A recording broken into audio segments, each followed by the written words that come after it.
Che la cassa non comprare.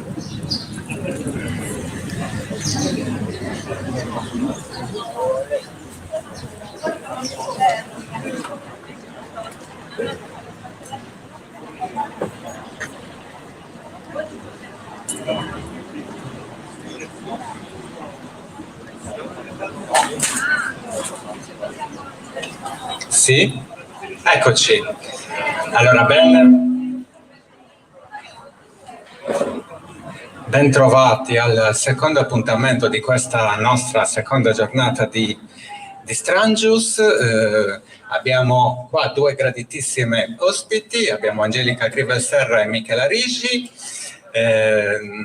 Dico due parole su Michela, che credo sia la prima volta che presenta qualcosa a Strangius, quindi per lei è un esordio, ma non è sicuramente un esordio per quel che riguarda la scena associazionistica serramannese. Non diciamo quanti anni stiamo lavorando insieme, Michela, perché stiamo invecchiando, lasciamo cadere l'argomento.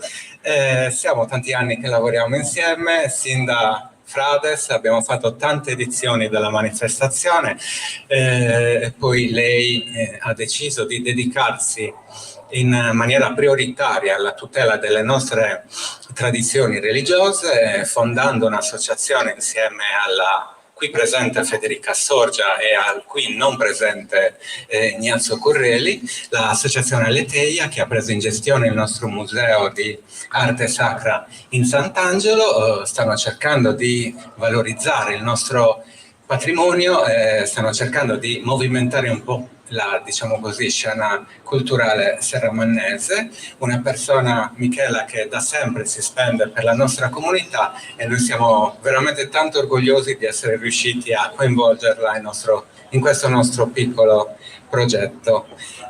Approfitto per fare alcuni ringraziamenti.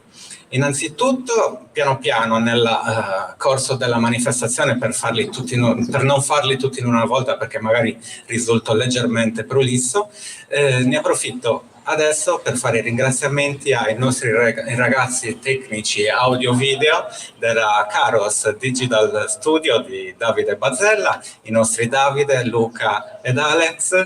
Grazie mille ragazzi, il vostro apporto è fondamentale. A parte l'assistenza tecnica preziosissima, stanno seguendo anche il discorso streaming. Pensate che nella giornata di ieri abbiamo avuto più di 1200 visualizzazioni, quindi tanta gente è venuta a stare con noi di persona, ma tantissima, veramente tanta gente che ha scelto di seguirci da casa in streaming, quindi veramente un apporto fondamentale. Io ne approfitterei per far loro un applauso, se siete d'accordo.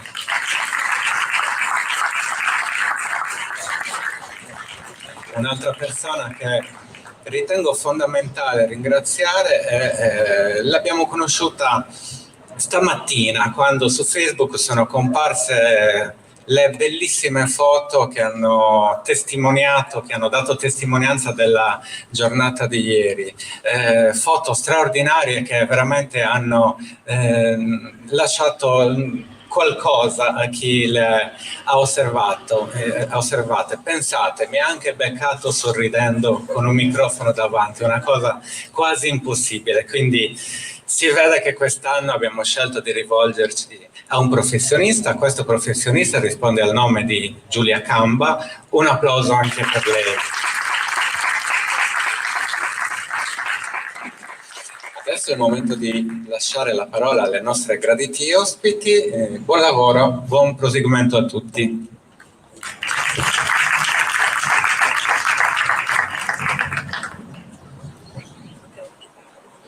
Buonasera a tutti e benvenuti a questa seconda giornata della terza edizione del Festival Strangius, testimone del nostro tempo. Vorrei ricordare il tema centrale di questa edizione, ovvero la cura, ed è il tema attorno al quale sono incentrati tutti gli interventi degli ospiti di quest'anno. E io penso che il manoscritto di Angelica sia una testimonianza di vita e che si avvicini perfettamente a questo tema. Mentre il tema del giorno è appunto Pianeta Sardegna, perché tutti e tre gli autori che sono ospiti stasera sono o nativi della Sardegna oppure vivono qua.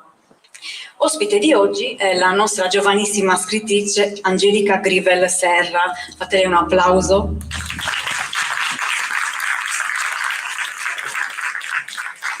Allora, Angelica è giovanissima, appena 20 anni, classe 1999, però alle spalle ha già un curriculum, direi di tutto rispetto.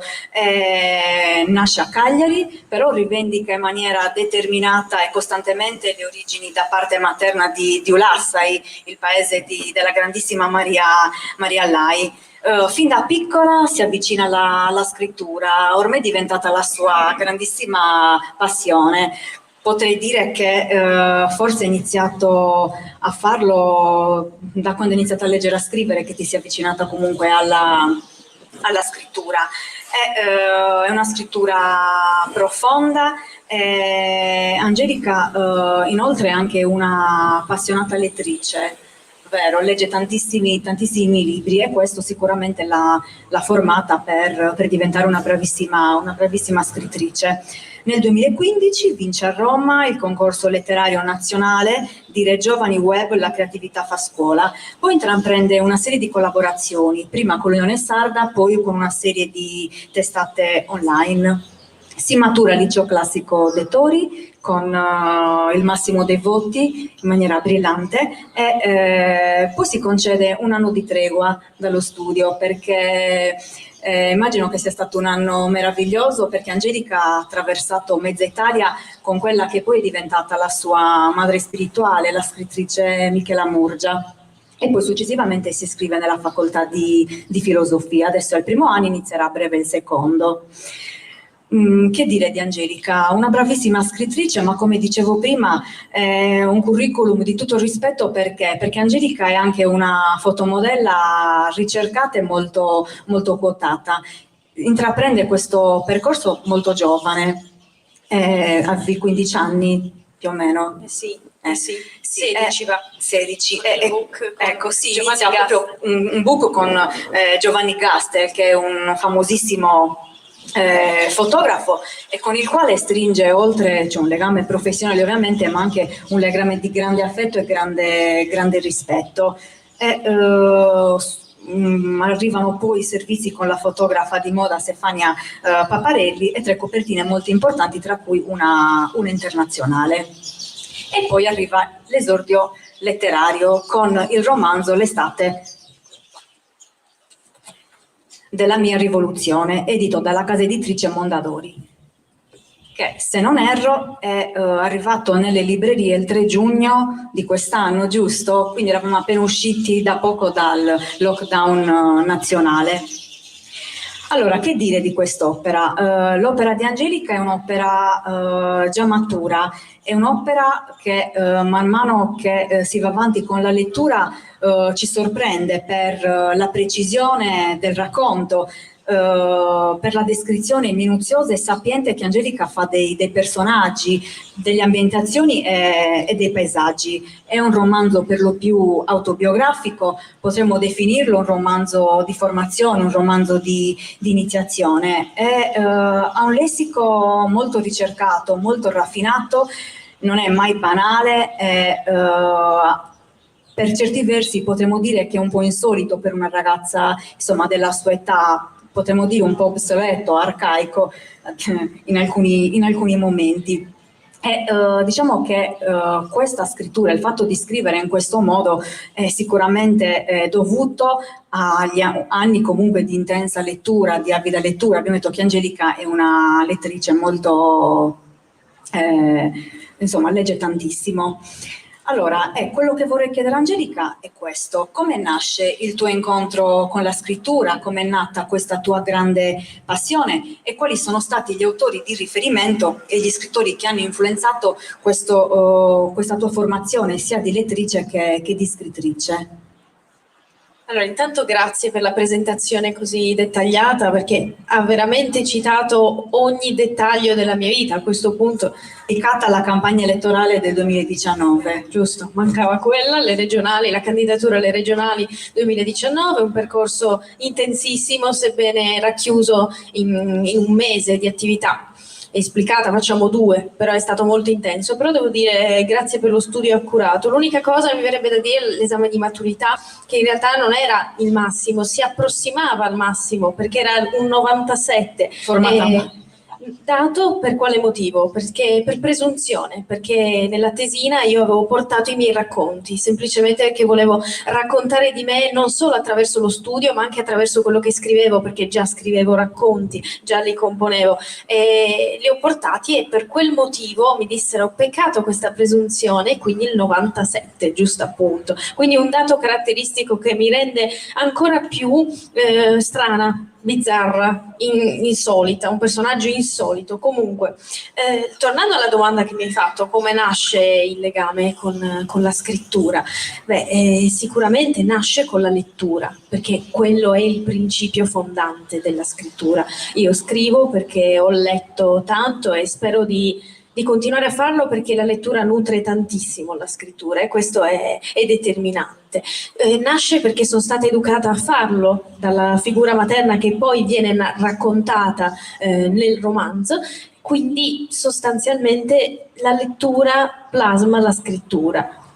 Questo. Gli autori di riferimento che hanno influenzato la tua formazione, sia di lettrice che di scrittrice, se puoi citarne qualcuno?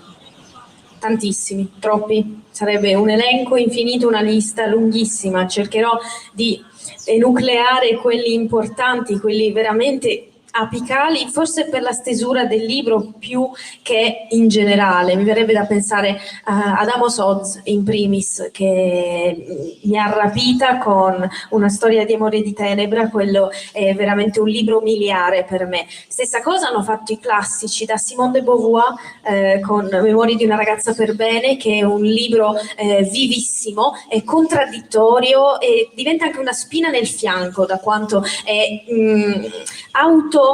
autorivolto, perché lei quando scrive parla di sé in maniera costantemente contraddittoria, passa da uno stato emotivo all'altro in una maniera veramente che rapisce. Però ce ne sono tanti altri, ho citato lei, ovviamente le affinità elettive di Goethe, che già avevo letto a suo tempo, insieme ai dolori del giovane Werther, per dire, Werther adesso. E poi non lo so, sarebbero tantissimi, Edith Wharton, sono tanti. Questi mi viene da citarli come fondamentali, insieme a Natalia Ginzburg ovviamente, perché tutto il suo operato per me è fonte di ispirazione totale. Del tutto, è un qualcosa quasi di ineffabile. Non voglio dire nient'altro, però non smarrite veramente intanto lessico familiare e poi le piccole virtù. Questi è anche la raccolta di racconti, articoli e un'assenza, sono veramente, riempiono il cuore. Parliamo del romanzo. Allora, L'estate della mia rivoluzione narra la storia di una ragazza di 17 anni, Luce. È una ragazza bella, bellissima, forse una bellezza d'altri tempi quasi. Questa ragazza sta per diventare adulta, ma è come se si fosse fermata nella crescita, come se fosse ferma ad un passo dal diventare donna.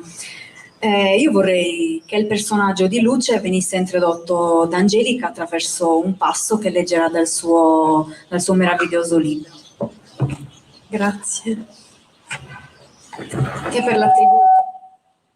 Ok, dicevo grazie anche per l'attributo meraviglioso che apprezzo tanto.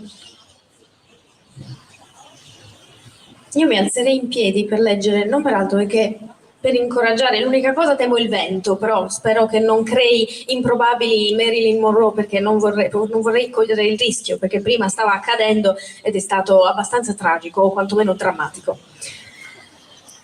Allora, intanto mi sembra opportuno, secondo me, introdurre quantomeno quella che è la dinamica, cioè di cosa stiamo parlando, cosa sto andando a leggere, perché sto arrivando con le pagine che lei così magistralmente ha introdotto. Semplicemente si tratta della disarmonia che Luce percepisce nel momento in cui va a una festa tra coetanei, una festa normalissima, non so neanche se sia un 18° perché credo che non sia possibile, però è una festa con i coetanei e questo è quello che succede. Ad accasciarmi del tutto l'umore contribuiva la figura di un ragazzo che conoscevo appena, in quanto distante 2 banchi dal mio a scuola, con il quale erano rari persino i ciao, ma che quella sera mi si appressava con una costanza asfissiante. Era un tipo che si prestava molto facilmente alla nomenclatura dello studente verboso. Viveva le ore di lezione in funzione del compiacimento degli insegnanti e parlava o agiva sempre nel modo che sapeva gli avrebbe garantito un ammicco favorevole da parte loro. Quella sera, comunque, decise di attentare a ogni mio momento, seguendo i miei passi ovunque mi trovassi, sorprendendo ciascun mio accenno di contatto con le varie compagnie. Il suo alito alla mela acerba mi tormentò sino a quando non fu costretto a rispondere a una telefonata e io colsi l'occasione per dileguarmi. Poco dopo udii chiaramente le parole di un'altra esemplare di mia conoscenza, quando gliele sentii pronunciare nella convinzione che non fossi lì in zona. Un'allusione irrisoria del tipo: «Ma sì, dai, che vuoi che ne capisca lei? Luce è solo una bella bambina». La padrona di casa le fece cenno di tacere con un concitato, condito di occhiate nervose qua e là. Si teneva stretta al fidanzato, che mi studiava con occhi socchiusi da qualche tempo ormai, come se oscillasse tra il desiderio di parlarmi e il timore assoluto dell'eventualità di quel dialogo. Decisi un congedo di lì a un quarto d'ora. Non mi ferirono in realtà. Era così che mi intendevano allora. Deridevano apertamente il mio pudore. C'era qualcosa nella mia intrinseca sobrietà che mi rendeva facile bersaglio di ostile sospetto. Ma in fondo per me non poteva essere altro che una definitiva conferma del nostro appartenere a 2 declinazioni diverse della stessa specie. Io sono una fuorisincrono. Loro avevano imparato dalle scuole medie come vivere quel determinato momento che oggi spetta a me dipanare. Loro avevano affrontato anni prima le asperità della metamorfosi, ma lì, nei loro paludati 15 anni, cominciavano a gustarne la forza. La cosa che già in quel tempo mi sconvolgeva era l'agio con cui individuavo il loro abitare quella fase evolutiva. Ne coglievano tutto il potere, davano l'impressione di essere comodi, lì dove per me adesso pare così arduo stare. Chissà se anche per me verrà quella naturale disinvoltura che vidi in loro quando avevo 15 anni.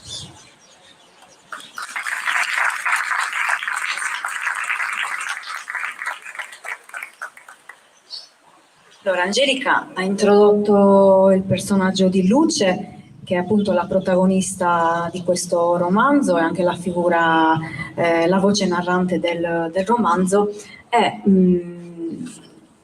pare, secondo me, forse tu l'hai costruita a tua immagine e somiglianza, tant'è vero che mentre leggevo il libro e cercavo di immaginare quali fossero le fattezze fisiche di questa ragazza, spesso mi veniva in mente la tua immagine. Luce è una ragazza che vive a Cagliari, una grande casa sul mare, proprio a 2 passi dal mare, ed è coccolata dall'amore incondizionato di una famiglia che è quasi tutta al femminile, e come Angelica ha letto nel suo brano, non ha grandi rapporti con i suoi coetanei. Quello che io ti vorrei chiedere è questo: quanto c'è di autobiografico in questo personaggio e quanto del tuo vissuto si rispecchia in quello di Luce?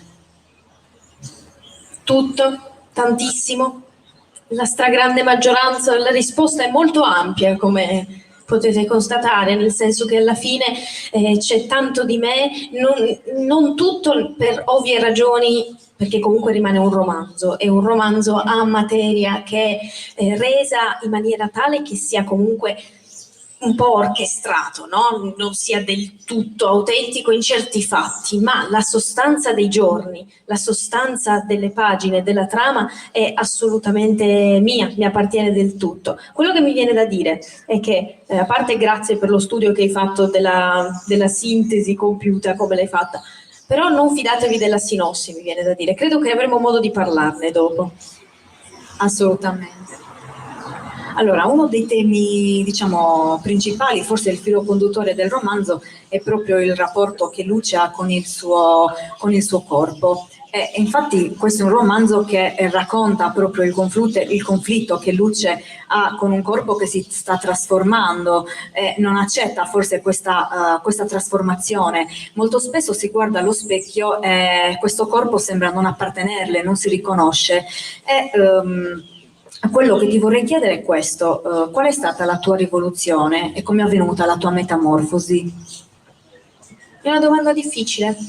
Rivoluzione o metamorfosi avviene quotidianamente, perché per me rivoluzione non è qualcosa di annunciato come se fosse un'epopea. Non stiamo parlando dell'Iliade o dell'Odissea, non si sta parlando di un fatto eclatante, un casus belli, no? Che poi conduce a quelli che sono, nel caso dell'Iliade per esempio, un qualcosa di catastrofico. Non stiamo parlando di questo. Parlo più di quella che è una scoperta graduale di sé, nell'interiorità, nell'esteriorità, nell'affrontarsi giorno dopo giorno, cioè confrontarsi e confortarsi, litigare con se stessi e con lo specchio. Questa forse per me è rivoluzione, cercare quella scoperta quotidiana, quel non essere mai uguali a se stessi tutti i giorni, allo stesso tempo si muore un po' di più, e quindi accettare forse questa morte graduale, al tempo stesso accogliere la vita che giunge. Forse questo, per me. Okay. Quindi la tua rivoluzione è proprio l'acquisizione di sé. Sì, del tutto, totalmente attraverso quelli che sono i gesti della quotidianità, le imprese o le apatie della quotidianità. Credo possa, per me almeno ovviamente, poi ciascuno ha la propria idea, ciascuno di noi, ciascuno di voi ha una propria idea di rivoluzione. Credo che sia così, dal piccolo fatto del giorno nasce quel cambiamento che poi ci renderà persone diverse domani. E questa è la rivoluzione che ha vissuto anche Luce. Beh sì, la rivoluzione di Luce è prima di tutto corporea, ma segue quella che è la rivoluzione dell'anima e della vita, del legame e dei legami con le persone. È costretta a staccarsi da alcuni, si affianca sempre di più ad altri, alcuni si rivelano insperati, altri invece deludenti. Quindi sì, è una biforcazione quella di Luce, indubbiamente. Un altro aspetto che costantemente torna nel tuo libro è il concetto di maternità. E infatti uno dei fulcri portanti del romanzo è proprio il rapporto che Luce ha con la madre Valeria, una madre tenace, una madre determinata che si è dovuta occupare da sola di questa bambina, perché Luce perde il padre alla tenera età di soli 3 anni. Quindi questa assenza paterna viene colmata appunto dalla presenza della madre, quindi tra Luce e la madre si instaura questo rapporto molto stretto, un rapporto che forse Luce non è pronta e non riesce ad allentare, a lasciare andare via. E tutto questo, diciamo che Angelica lo esprime benissimo nel suo romanzo, nella parte dove c'è appunto la metafora della doppia placenta. Adesso vogliamo leggere questo brano, poi ci parlerei del rapporto tra Luce e Valeria. D'accordo, allora mi alzo di nuovo in piedi, sperando, parte 2, che il vento non combini pasticci in mia assenza di controllo. Prova di far cadere. Stavolta introduco senza dire niente. Riconosco verità nelle sue parole. Questa storia della doppia placenta è un sigillo che mi rimane impresso, un po' come un contrassegno intagliato addosso sino alla tomba. Credo che la relazione tra me e mia madre si possa leggere tutta nel simbolo profondo che quella doppia placenta ha rappresentato per me e lei. Il parto fu regolare e fluidissimo, non che io lo ricordi, ma la mamma mi racconta spesso di come mi vide sgusciarle fuori dal corpo con la forza di appena 3 spinte. Me l'ha sempre descritta come un'azione fisica così spontanea, facile e piena di meravigliata emozione da polverizzare del tutto il poderoso dolore da parto. Si susseguirono certe indimenticabili ore felici in cui lei si sentiva come travolta da un'inspiegabile forza. e dalla momentanea, invincibile sensazione di possedermi come una cosa tutta e totalmente sua. Poi, però, accadde qualcosa di sospetto. Cominciò ad accusare la violenza di assurdi spasmi che soggiungevano a ondate e che atterrivano ogni suo movimento, tramutando la precedente esultanza in insopportabili contrazioni di dolore. Il preparto sembrava davvero una quisquilia in confronto a quelle nuove, immotivate fitte. Si contorceva come se le staffilate che le giungevano profetizzassero un parto imprevisto. Eppure non accadeva nulla di sostanziale e i medici non offrirono alcun tipo di sostegno concreto, senza identificare nulla di anomalo in lei e trascurando la cosa come se fosse la tipica naturale conseguenza di un parto ordinario. Non le fecero ecografie, non usarono lo speculum, la visitarono in maniera sommaria e la interpretarono come una paturnia da primipara. Seguirono 13 giorni di un dolore spietato che continuava a irradiarsi dalla pancia e le contaminava ogni volontà motoria, lasciandola sospesa in uno stato catatonico, e a prescindere da questo continuava a vivere. La nonna le preparava dei brodi ristrettissimi di parasangue bovino, ma il suo rifiuto era perentorio. Il colorito volgeva progressivamente al terreo. Fu solo quando, la notte del 13° giorno, cominciò a svuotarsi di sangue, perdendone in quantità allarmanti, che la preoccupazione degenerò anche a livello familiare. Mio padre e Adriana erano presenti quando mia madre svenne per 7 volte sul bidet, mentre un flusso interminabile di sangue scuro la sguarniva sempre più della vita. Lei vedeva la morte appressarsi e semplicemente imparava ad accettarla, senza opporre proteste o compromessi. Lo descrive come uno sdilinquirsi di fronte alla morte, come un abbracciarsi a essa. Mio padre e Adriana chiamarono un'ambulanza e la avvolsero in un telo da bagno molto ampio, tanto era il fiotto. I medici intervennero d'urgenza, trovandola un ciglio dalla setticemia. Adriana ricorda nitidamente come un chirurgo avesse detto a mio padre, il sigaro in bocca e la faccia imperturbabile: sua moglie sta per entrare in arresto cardiaco, ma adesso la riacciuffiamo e gliela restituiamo intatta. Un po' strapazzata, ma sempre lei. Però le consiglio di denunciare il collega che gliel'ha conciata così. Fu così, nell'imminenza di un dramma fatale, che tutti scoprirono che io fossi nata con la camicia. Mia madre aveva conservato per 13 giorni 300 grammi di corpo morto.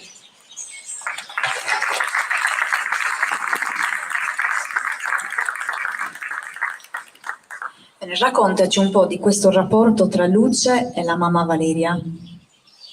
Penso che sia abbastanza tangibile e vivibile anche da quanto ho letto, nel senso che nasce tutto lì. Stiamo parlando di cura qui, è il tema del festival e forse questa è un'esplicazione di cura, magari eccessiva, perché quello era lo scopo della mamma. La mamma Valeria ha intessuto Luce avvolgendola 2 volte, non una ma 2, e questa è una forma di cura, una forma di premura assoluta e totalizzante, e che si esplica nel corso della vita, sebbene la mamma Valeria riconosca quella che è il protendersi alla crescita della figlia di Luce, no?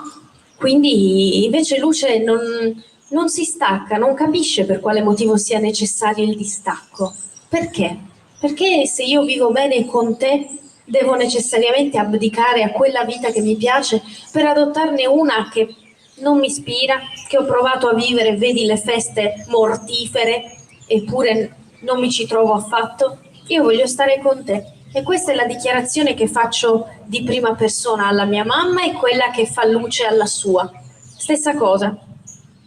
Un altro tema che ritroviamo nel romanzo è il tema femminile. Infatti la maggior parte delle figure che ruotano attorno a Luce, che l'accompagnano in questo passaggio appunto verso l'età adulta, sono figure femminili adulte che sostituiscono in qualche modo quella materna. Sono anche figure che hanno differenti età. Vediamo per esempio nonna Delia oppure Adriana, fondamentale per il viaggio a Roma. Ecco, è come se fosse un ricercare in continuazione la figura materna, è così?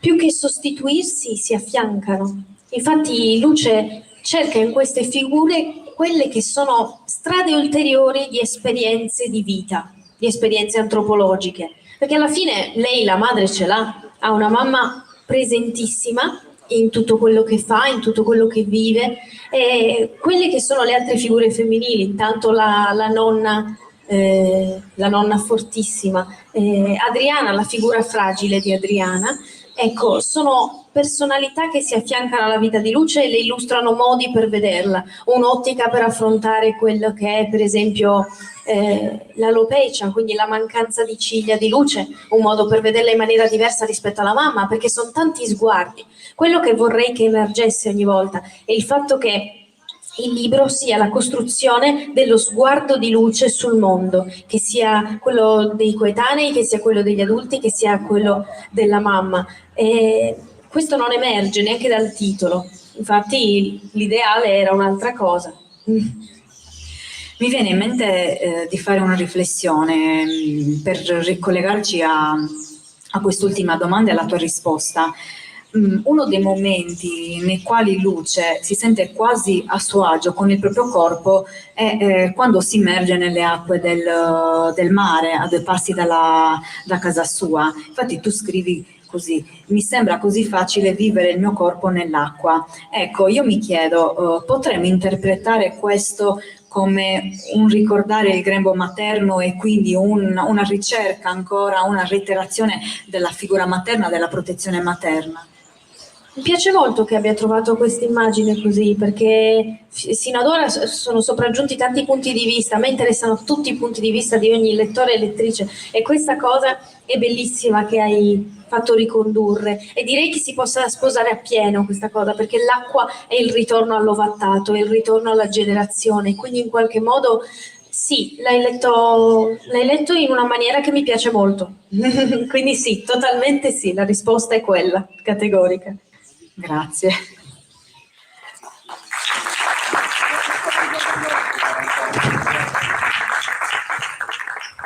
E anche tu, Angelica, hai un bellissimo rapporto con la tua mamma, con Mamma Pina, alla quale hai dedicato anche il tuo libro.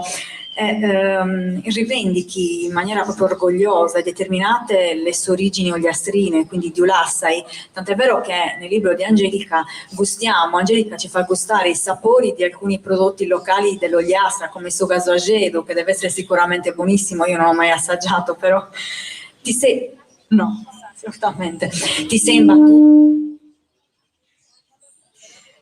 imbattuta in un iter burocratico lunghissimo per far aggiungere, per accostare al cognome paterno quello materno, appunto Serra, e poi in tutte le interviste che io ho letto, che ho ascoltato, tu citi spessissimo le 4 D di tua madre.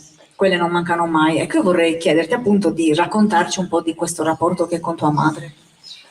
Hai elencato tutti i punti fondamentali della relazione, anche qui mi congratulo con la tua assoluta capacità informativa.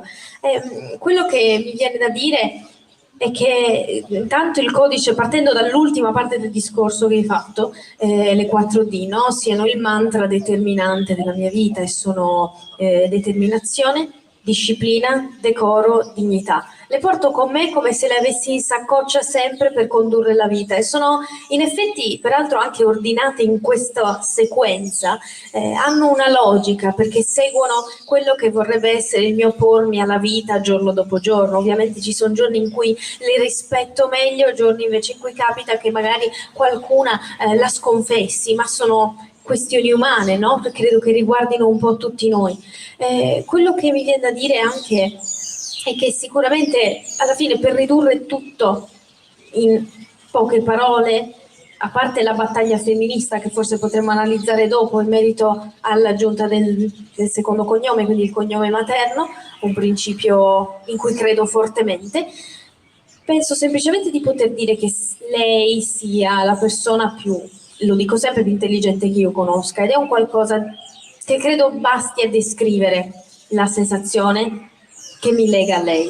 Io penso di poter dire questo e che il resto possa essere illustrato nel libro per chi vorrà leggerlo, per chi avrà la pazienza di farlo.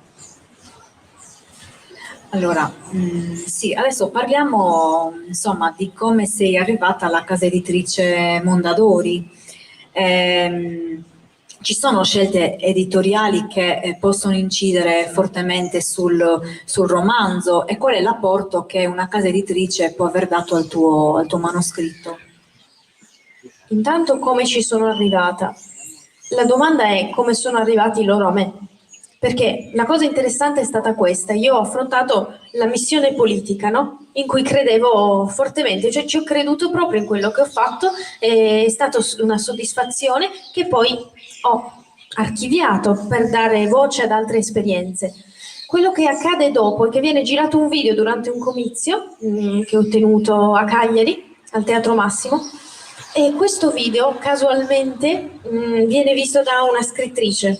Questa scrittrice manda il video a uno degli editori Mondadori dicendo: non perdere questa ragazza, questo è stato il sunto. E allora l'editore Mondadori, che è noto per essere un segugio di talenti, lo chiamano così perché fiuta persone nuove da soldare, comincia a fare un po' di ricerche, mi legge i racconti che ho scritto, studia la mia scrittura e poi direttamente mi scrive: vieni a Milano perché facciamo un colloquio. E allora poi mi dice: scrivi, mi affida proprio carta bianca, mi dice: produci un romanzo, scrivi qualcosa.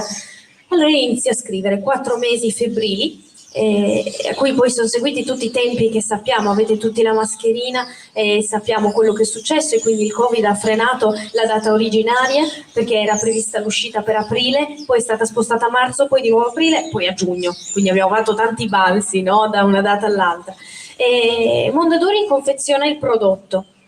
Mondadori confeziona il prodotto in una maniera curiosa, sicuramente interessante, e che a me a tratti appare non confacente rispetto a quanto era la mia idea originaria. Sapete quando tutti ci facciamo delle aspettative sulle cose che ci riguardano, no? E in questo caso la mia aspettativa era un qualcosa di molto essenziale. Un titolo che avevo pensato era Gli occhi nudi di Luce. Non so quanto possa essere efficace o meno, però so per certo che l'estate della mia rivoluzione crea delle aspettative, esattamente come la sinossi e come la copertina. Quello che mi viene da dire: non fidatevi della sinossi, come dicevo prima, perché è abbastanza riduttiva. E non è vero intanto che Luce vive in una grande casa, perché vive in una casa, anche se vogliamo, confortevole, ma di piccole dimensioni. Sembra grande perché si apre al mare e si estende più alta, se vogliamo dire. Alta casa sarebbe stato più originale, perché si estende come una palafitta sul mare. Questo per dire, non fidatevi delle sottigliezze, perché come il diavolo sta nei dettagli, così anche l'angelo sta nei dettagli, e chissà che non lo si trovi nelle pagine. A ognuno l'ardua sentenza.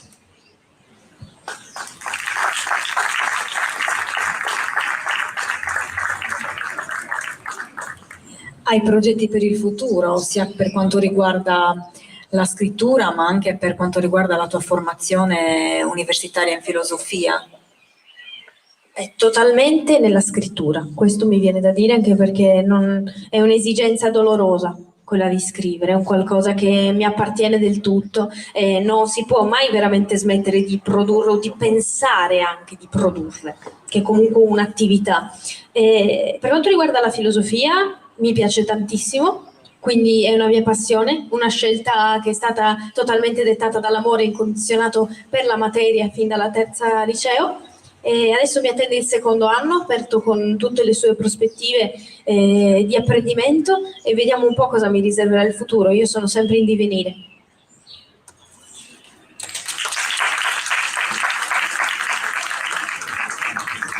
Bene, io ora lascerei la parola al pubblico.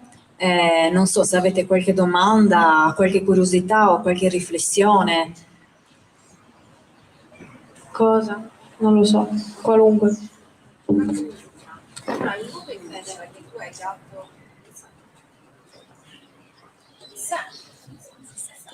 urlo. Allora, il nome Luce che tu hai scelto per la protagonista, come ti è venuto in mente?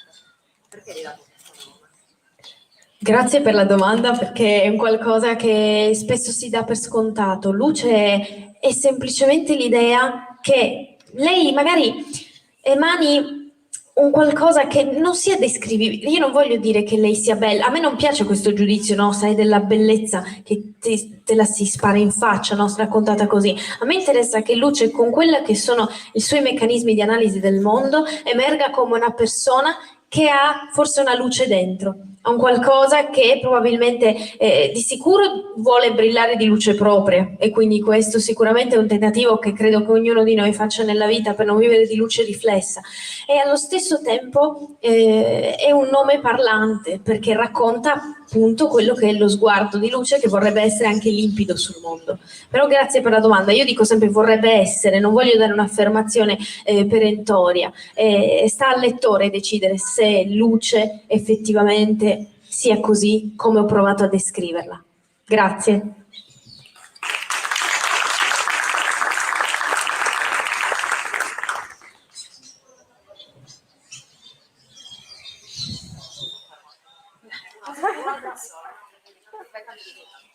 Allora, quali sono, secondo te, quali potrebbero essere, quali potrebbero essere i destinatari, i lettori destinatari vorresti? Guarda, a me piace ciascun punto di vista, e questo lo dico sempre. Che sia stato posto un target 13-16 anni mi sorprende, perché il libro è pomposo come me, ampolloso come me. Essendo io pomposa, il libro è pomposo di riflesso. Quindi è chiaro, e non so fino a che punto un'età così importante, 13-16 anni, questa fascia così importante possa cogliere anche le mie complessità, certe complessità mentali di luce, no? Quindi quello che mi viene da dire è che mi piace il pubblico adulto sicuramente, perché ci tengo tanto, letture di ogni genere. Mi sorprendono quelle letture nuove che stanno arrivando pian piano, affiorano pian piano, dei 17enni, 18enni, delle ragazze, soprattutto ragazze, 18enni, quindi più piccole di me, che mi dicono, adesso mi hanno scritto messaggi e parole bellissime, e questo mi conforta e mi fa pensare, ma che bello che ci siano anche queste ragazze così giovani che mi dedichino la pazienza del loro tempo e della loro lettura e della loro identificazione in luce, perché significa che luce forse non è da sola, e questo mi conforta tanto. Quindi mi apro a un ventaglio di letture e interpretazioni possibili.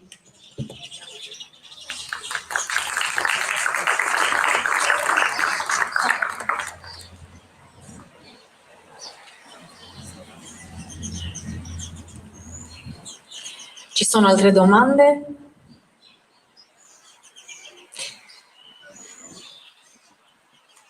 Se non ce ne sono, io direi direttamente di passare ai ringraziamenti e i saluti, perché a volte è un po' un meccanismo scolastico, sai, no? Ci sono domande, quindi le persone si sentono, magari vuoi dire... Chiederti un'altra cosa. Ah, scusa, certo. Com'è stato il tuo rapporto con i tuoi coetanei, con i compagni di classe? Come quello della festa. Io sono stata un'itinerante, una specie di pellegrina al liceo, perché sono passata attraverso 3 sezioni. All'inizio per necessità, perché con i coetanei, con i professori c'erano delle incompatibilità proprio dialettiche, neanche di studio. A me piace studiare, non è la questione del peso dello studio o meno, o di incompatibilità, è proprio un qualcosa di sociale, cioè un disagio interiore, un non trovarmi bene. Quindi cambio sezione una volta e poi, già che ci sono, la cambio di nuovo, perché per esperimenti antropologici, e nella nuova classe scopro altre persone, perché era alla fine una scoperta di umanità costante. Il rapporto con i coetanei credo si possa definire così, nel senso che io appunto mi accompagno a certe compagnie, scelgo certe persone con cui parlare, mi piace tanto dialogare con le persone, mi piace tanto ascoltare e parlare con le persone, ma poi quando capisco che magari sono là fuori sincrono anche nel luogo, nella cerchia che ho scelto, tendo a tornare il lupo solitario che forse per natura sono. Adesso vorrei sapere com'è stato l'anno che è trascorso girando mezza Italia con Michela Murgia? Formativo, faticoso, interessante, a volte difficile, che è diverso anche da faticoso. È stato importante perché ho conosciuto tantissimo della politica che è alla base di tutti i festival letterari. Cioè, c'è veramente da mettersi le mani nei capelli da quante cose, da quante suggestioni, e si accompagnano a quelle che sono le figure, le persone, no, che vivono i festival, da chi ci va a chi va a presentare. Molto interessante come dinamica. Ho potuto conoscere la geografia un po', nel senso che ho imparato un po' di cose. Sapete, la geografia è un vulnus purtroppo scolastico al giorno d'oggi, nel senso che si sa soltanto sì, e tu ne saprai qualcosa, essendo comunque un insegnante di scuole medie e avrai presente bene la situazione, cioè barbabietole da zucchero e basta, dappertutto ogni interrogazione.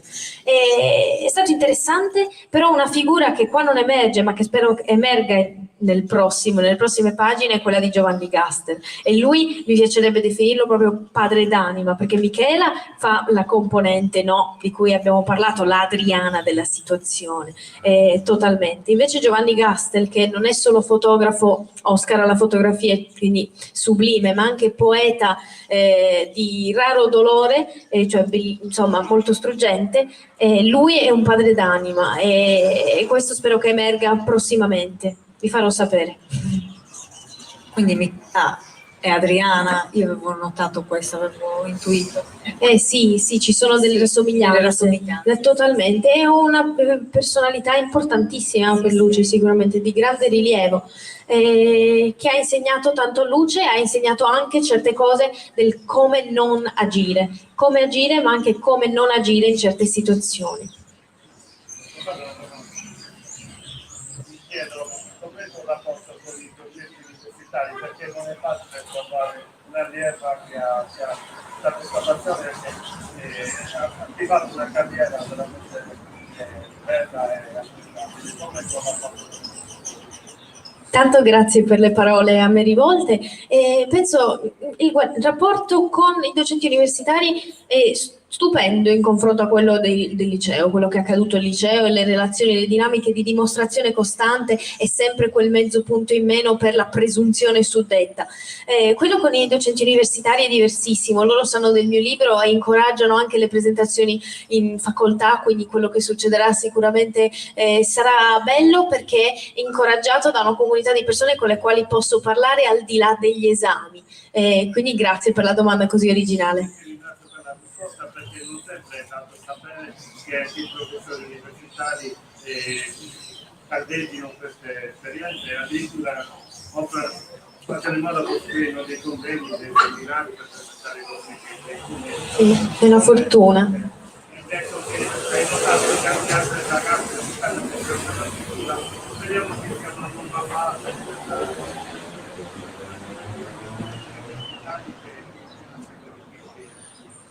Speriamo davvero, ciascuno con il proprio talento.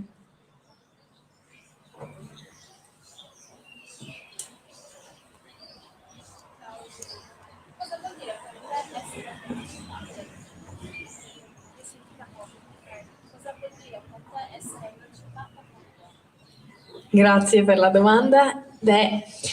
Essere emancipata come donna, l'affermazione attraverso i propri talenti, attraverso la realizzazione di sé, attraverso ciò in cui veramente si crede, attraverso quella che è la propria arte, quindi il proprio modo di fare arte, che sia facendo l'insegnante alle scuole medie, che stia facendo la sarta, che stia facendo disegnando o scrivendo, qualunque forma d'arte, se è un'affermazione di sé, se conforta e se realizza, è una forma di emancipazione. E forse quello che ho cercato di scrivere, naturalmente, è qualcosa di femminista, un prodotto femminile che mi piacerebbe che venisse definito anche femminista, perché la rivoluzione è graduale, appunto, anche lì, e non è un qualcosa di declamato.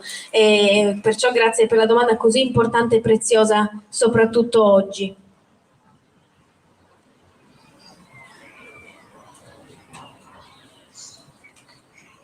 Se non ci sono altri interventi, noi ringraziamo di cuore Angelica per essere stata nostra ospite, ringrazio voi per essere stati qui presenti e io ti faccio davvero i miei più cari auguri per una brillante carriera che penso che non tarderà ad arrivare come scrittrice, ne sono sicura. Grazie di cuore a tutti, al Festival Strangios, a te e a tutti voi, è stato bellissimo. Grazie.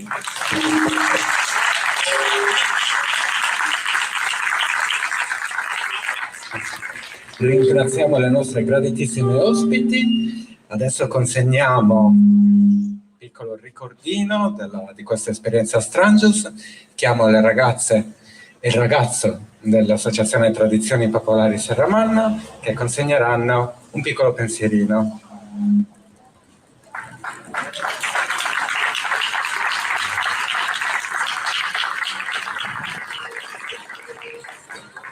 Grazie ancora a entrambe. Vi faccio la solita richiesta. Adesso dobbiamo procedere con la sanificazione delle sedie, quindi vi chiedo di abbandonare l'area convegni. Vi suggerisco, come prima, di visitare la bellissima mostra dedicata a Franco Puzzolo a Casa Abis qui accanto. Grazie, a dopo.